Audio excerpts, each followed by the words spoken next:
Hey everybody, welcome into the back room. I'm Andy Ostroy. We have Nevada Secretary of State Cisco Aguilar with us today. We'll chat with him in just a moment, but first, thanks for tuning in. We appreciate you listening, and we'd love to hear your comments. So email us at backroomandy@gmail.com and or post on our social media, and we'll read some feedback next time. And if you like the podcast, please rate and review and follow or subscribe, and you'll be notified every time we post a new episode. So Cisco Aguilar serves as Nevada's Secretary of State, as well as chair of the Democratic Association of Secretaries of State. As secretary, he is focused on three major principles: modernization, innovation, and transparency. Under the secretary's leadership and vision, the office undertook two major projects to modernize the state's elections and business licensing infrastructure. He is the first Latino to serve as Nevada Secretary of State. Cisco, welcome into the back room. Thank you for having me. It's an honor to be here. Likewise, it's an honor to have you here. So, like all of us, you've seen election battles in America for years now. Given Donald Trump's relentless rigged election lies, how does what we've been experiencing in the past compare to what you and the rest of us are witnessing right now with the current assault on the election system? Well, I think it begins with the federalization of our elections. We never expected the federal government to come in so fast, so hard, and so consistent in trying to overtake the elections. I think the Constitution is pretty clear that it's states that have responsibilities for running elections. We take that pretty seriously. There are divisions of duties. There are division of responsibilities between the states and the local counties.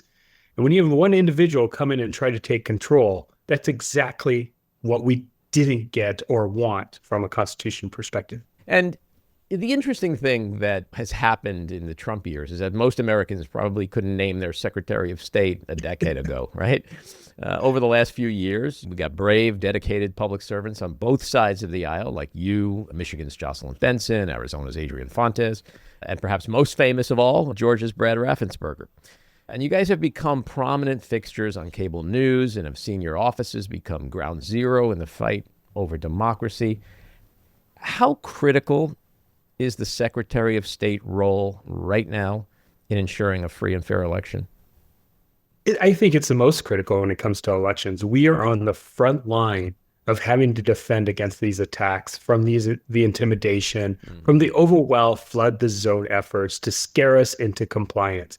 But I think what they found were a bunch of stubborn individuals who are in the position now, that are in this position not because they're looking to be an elected official, but they look at the fight and they look at what we need to do to protect our elections. You know, I never intended to be in elected office. This is something that happened by accident. And it was really because I got pissed off one day and said, this is not right. This is unacceptable. And I want to run for Secretary of State now. And I made the phone call to say I want to run for Secretary of State. People were shocked, because I'd never run for anything else. But this is a position where you truly can have an impact, not on the current voters, but future generation of voters, to say, this is not normal. This is not what we can expect moving forward, but this is what we need to do to protect what we have and what we're going to continue to have. And what about the people that work for you, the county clerks, election workers, even volunteers who actually make elections happen? After years of threats and harassment and conspiracy theories, are we losing experienced election workers? And does that itself now represent a threat to election security?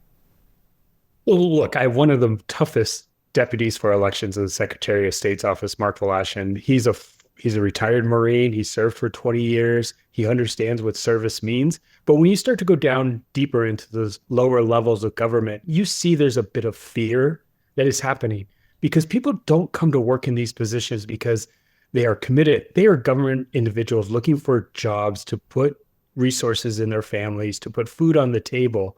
But then when you start throwing out things like, hey, we're going to send you to prison if you don't do X, Y, and Z, those things start to have implications. You know, we have 17 clerks across the state of Nevada. All of those clerks are committed to the job they're doing. And, you know, in 17 of them in Nevada, 2 are appointed, Washoe and Clark, which are our biggest counties. 15 are elected in their communities. And you do see hesitation among them to say, do I want to continue doing this? Is this in the best interest of my families? And we are losing some talent. We're losing some deep talent. But it's also to the recruitment. We need to fill these positions within government. And getting people to apply, right? No way. I'm going to go work in the transportation department. I'm not going to the elections department, because at the end of the day, I know I can go home and live in peace. Yeah. And think about it. Somebody's making $60,000 a year, and you start to say, hey, you have potential criminal liability. And in the state of Nevada, you don't get representation from the state. You have to go hire personal representation. And that's a fear factor. Yeah, and some of these folks are getting death threats. It's crazy. Yeah. No one should get a death threat, but when you're just trying to uphold the Constitution and ensure a free and fair election, it's just insane that these people's lives are literally in jeopardy. Well, you talk about poll workers. Let's talk about poll workers for a moment. Our elections work because of people. An important part of the people piece are poll workers. They're individuals who come in when we need them at a certain amount of time. And when they're getting threats and they're getting intimidated and they're not treating right, and most of our poll workers are women. And those are our daughters, our mothers, our grandmothers, our wives. We don't want to see them in positions where they're uncomfortable. But in Nevada, we passed a law, made it a felony to harass or intimidate election workers and poll workers in 23.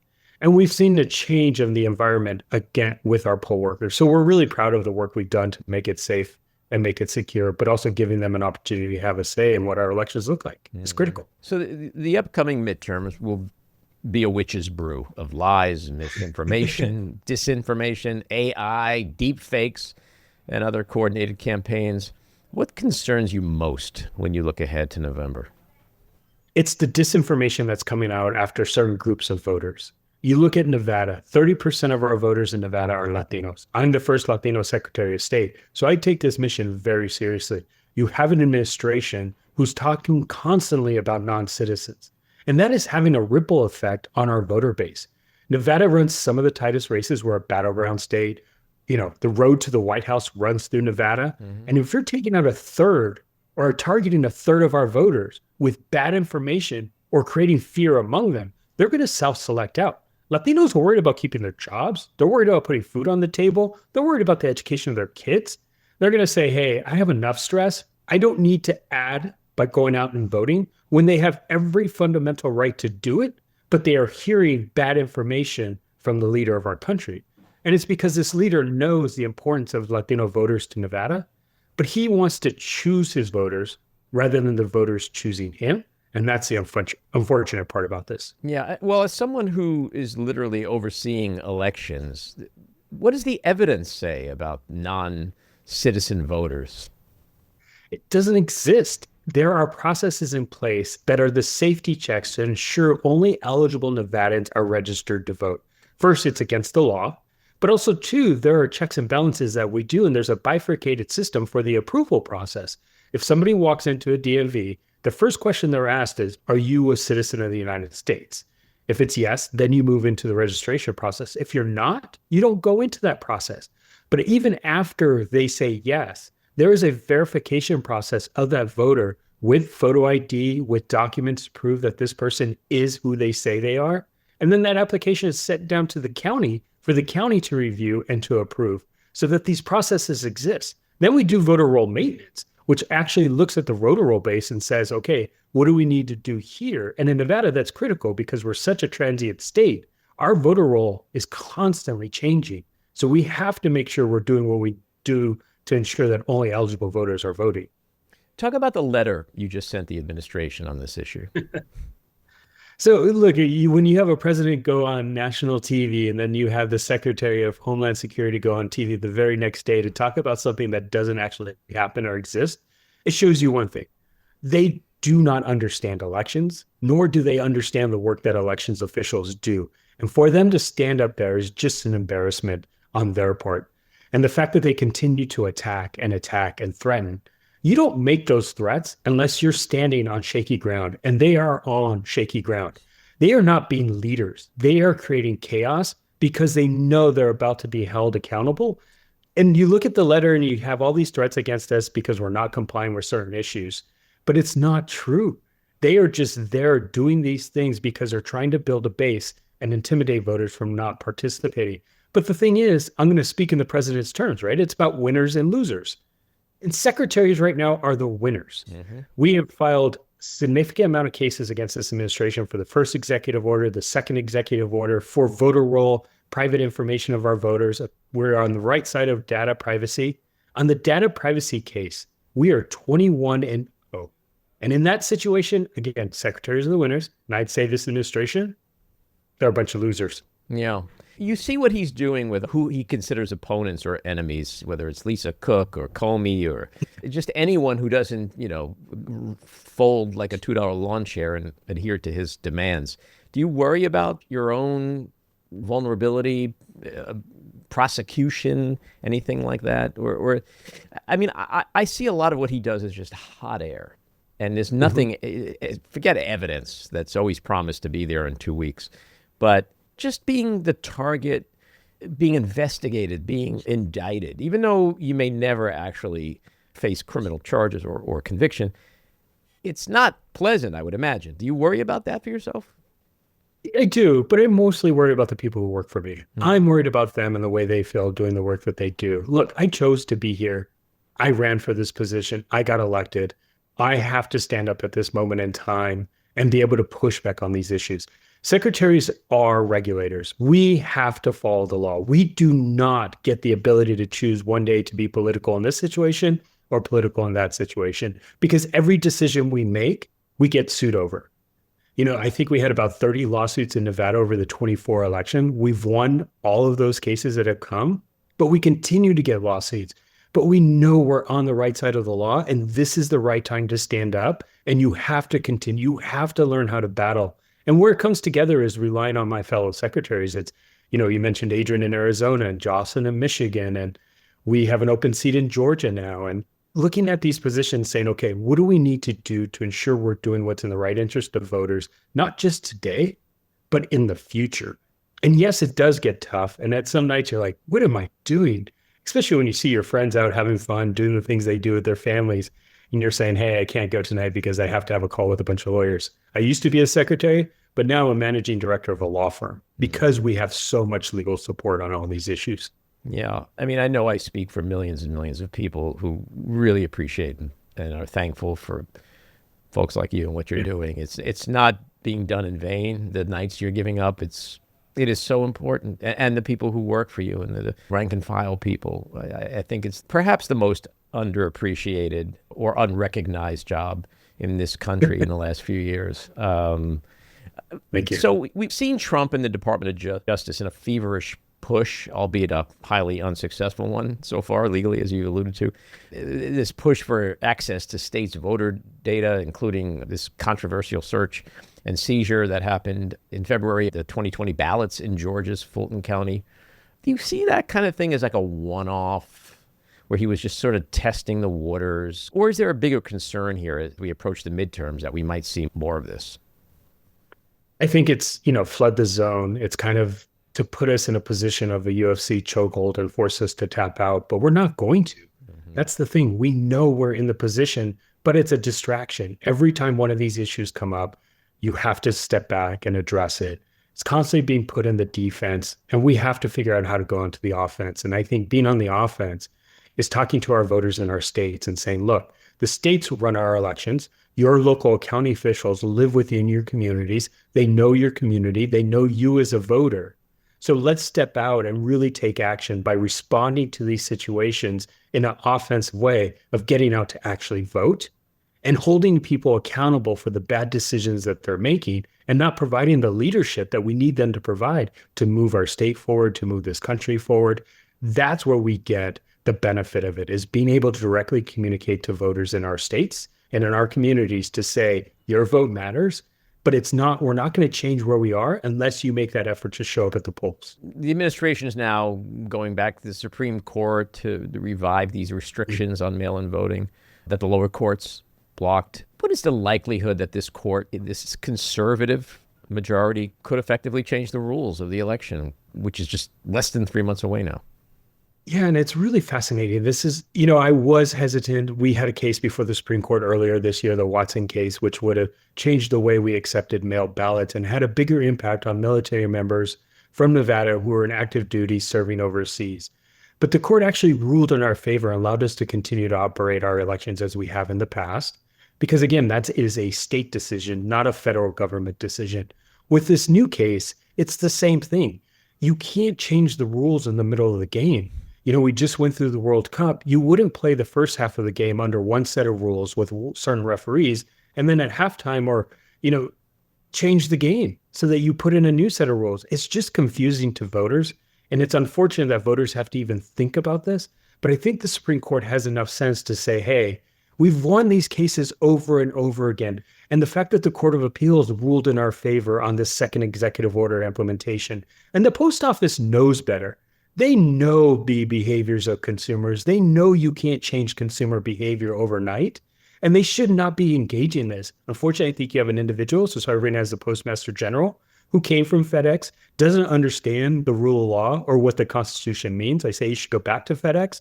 But again, it is what they are, and we have to deal with it. But again, we can't change the rules in the middle of the game. And if the Supreme Court is going to rule that, we just have to be out front on these issues. And I think, again, it goes back to our mantra as Secretaries of State. Secretaries have to be comfortable being uncomfortable. And when I say uncomfortable, we have to be out front talking in our communities. We have to be talking to both Democrats and Republicans and independents to explain how our election processes work. And we have to be transparent in that work. Are there deadlines that we're bumping up against or have passed where you just can't make changes? We're getting very close to the deadline for voter roll maintenance. Mm-hmm. So this challenge of non-citizens being on the voter rolls, they know those deadlines exist, but the fact that they continue to push them is just there to create confusion. And that's the unfortunate part of it. The other thing is we have mail ballots going out in the middle of September to those individuals living overseas. And most of them are military members serving, fighting for the right every single day for our freedoms. And the fact that we're trying to make their lives more complicated is just truly unfortunate. Yeah. Well, and in terms of deadlines, this is a de facto one, but it seems we've dodged a pretty big voter suppression bullet on the SAVE Act. Republicans last week were like, screw it, we're out of here, 5-week recess, we're heading home. This is pretty significant, right? It is, especially when you look at the voters that it's going to impact. Again, when you talk about mail ballots, 60% of Nevadans voted by mail in our recent primary. Since 22, 86% of eligible voters have voted by mail in Nevada. So people are adopting it. And our two counties that adopted mail ballots at the highest level are red counties. And when you're telling people that they have to re-register to vote in order to participate, and this has an unusual impact on women who change their names. Right. And we know that it's not only pissing off women, but it's pissing off the husband of these women because it's making their wives' lives difficult to do the things that they want to do. And that's truly unfortunate. So you're seeing some backlash come from this. But again, the fact that the Senate left is a good thing because we will be able to run our elections as we've run them in the past. And I say this all the time. So the SAVE Act they want to change dead for the election cycle. Well, at least for now. Yeah. Right. But again, when they come back in a new session, it could be brought up again. And we know it's going to be brought up again. But again, the states have to hold strong and we have to continue to push back. Right. Trump recently removed members of the Bipartisan Election Assistance Commission. What federal election security support are states like yours losing precisely when they need it most? Well, we lost that support a long time ago, especially with the defunding and pretty much the elimination of CISA, which is the government agency that's responsible for cybersecurity. It's responsible for intelligence sharing. And the fact that they had pretty much eliminated that organization, which is perplexing because here you have a president who goes on TV and talks about the interference of China. But yet then he starts to attack his own and he's attacking secretaries of state. And we're the ones left having to support and build those cybersecurity infrastructure. Thankfully, Nevada implemented a new system prior to the 24 election. And as we were building that system, we were building in our own cybersecurity protections because we knew that we couldn't, I have an old boss who always said, if you want to get something done right, you have to do it yourself. And this is a situation where we didn't have an opportunity to not do something about it. And we had to take that leadership role in building our cybersecurity, building our protection from foreign adversaries, because people know that things happen in Nevada that impact the rest of the country, and we had to be protected in those moments. And then you talk about the EAC and the firing of all those commissioners. They have an important job. They do distribute funding to us, but the other job is they are approving new technologies within the election space. And they talk about the security of our elections and our machines, but yet you get rid of the body that actually is the one that is driving some of that innovation, some of that new technology, and some of that modernization, and they don't exist anymore. So again, I think it's a strategy to force us to fail so that then they can come back and say, oh, I told you we were right. But again, That's a total lack of leadership. That's not leadership at all. Your state helped successfully challenge major provisions of Trump's executive order involving voter registration, election funding, ballot counting. What was specifically so dangerous about that order? And give us like a little bit of a narrative of what might have happened in November had the courts allowed it to stand. Think you would have changed the way Nevadans vote. You would have had confusion about how a Nevadan votes. You would have had confusion about what is required to vote. And so you would have seen, again, a lot of people self-select out and decide not to participate. And in a battleground state like Nevada, that is critical, especially when you have a Secretary of State on the ballot who's going to administer the 28 election. We know the 26 election is about the 28 election. With 26 secretary races across the country in 26, 13 Democrats, 13 Republicans, these individuals are going to be the ones administering the 28 election. And if they could change the outcome of these elections, they know they can have an impact on the 28 election. So having two executive orders come through in a short period of time to re-overhaul how we run our elections, even though we do run our elections well, they are solutions to problems that do not exist. And I say this all the time, but Nevada runs some of the safest, most secure and accessible elections. And it's not me just saying that. MIT does a ranking of all the elections across the country, and Nevada was ranked number 2. Yeah, with regard to demanding voter rolls and all that, what do you think the administration ultimately wants to do with that data?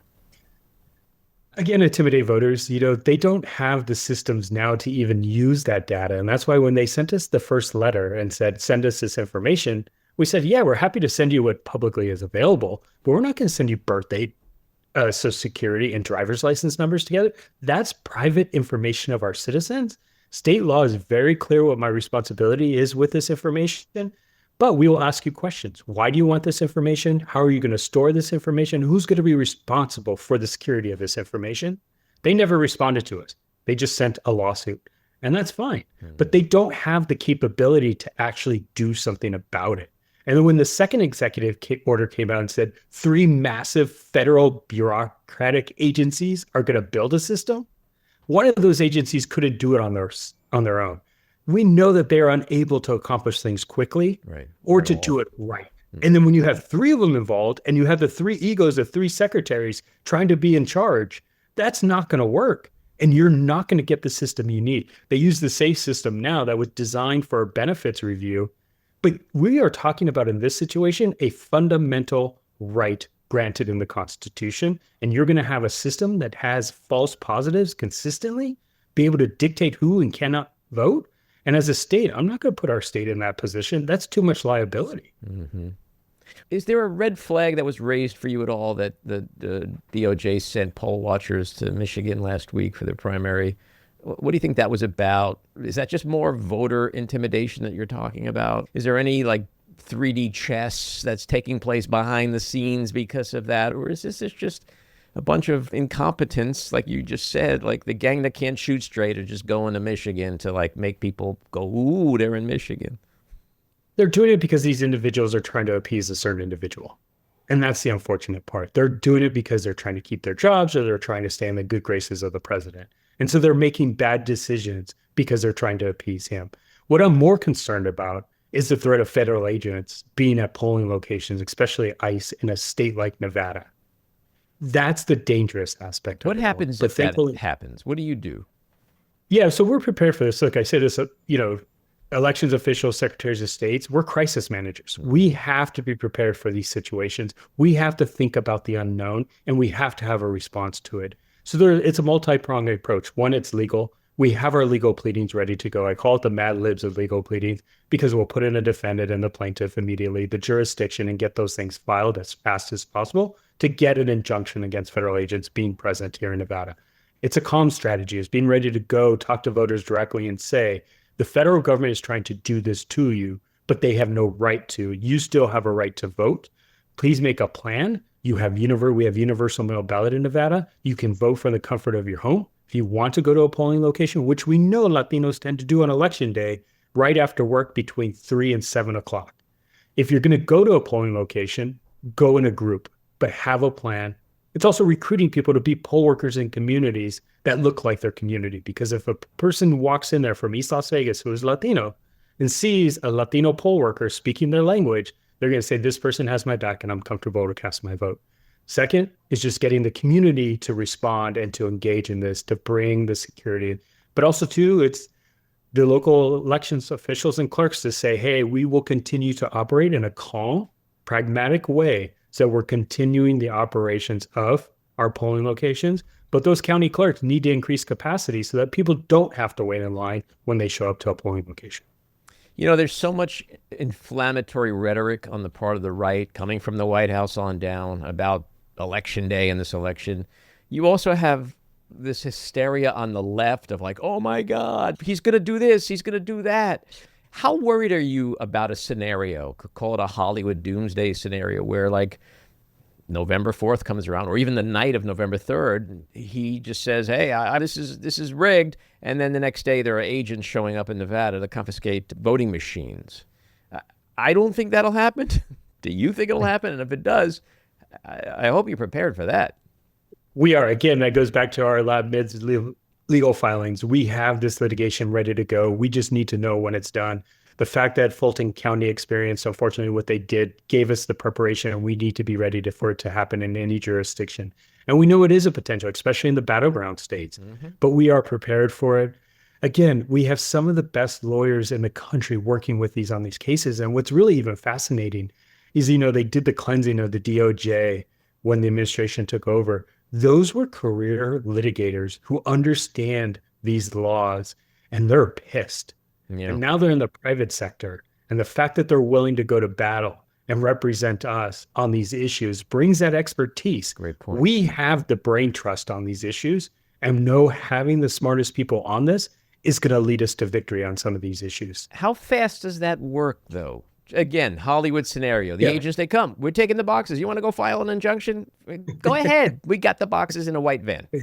No, it is unfortunately a situation, but it's something we have to deal with, and we have to be prepared for it. And look, if they do show up, and working with our 17 county clerks, we have a pretty collegial relationship with all of them, whether or not they're Democrats or Republicans or independents, but understanding to say, hey, they're in a bad situation too, because they don't have all the resources that they should have as elected officials and elections officials.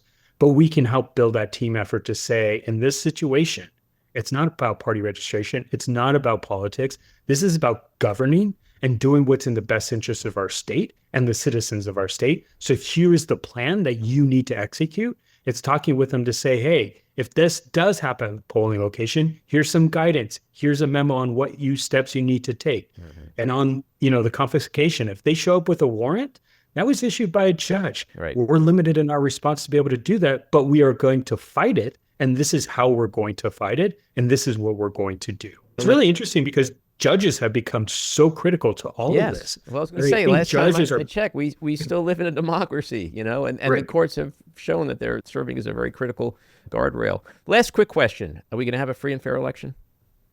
Absolutely. And again, it goes back to the fact that you have strong secretaries of state serving across this country. The fact that the Constitution is very clear that elections are run by the states and not the federal government. We have a democracy for a reason. It was designed to test these opportunities. It is a test of the moment. Mm-hmm. But again, the fact that the secretaries are on the front line and we are preparing every single day for these situations, and we're in conversation to make sure that we have what we need covered, we'll continue to do. And that's why I say everybody needs to recognize, and thank you for doing it, the importance of secretaries. We need to get strong secretaries elected now in 26 so that we can continue our battle for the 28 election. Mr. Secretary, thank you again for your work, and we're counting on you these next less than 3 months. Thanks for coming on, and do come back and chat with us again. Absolutely. Thank you, Andy, for having me. All righty. Take care. This episode was produced and edited by me, Andy Ostroy.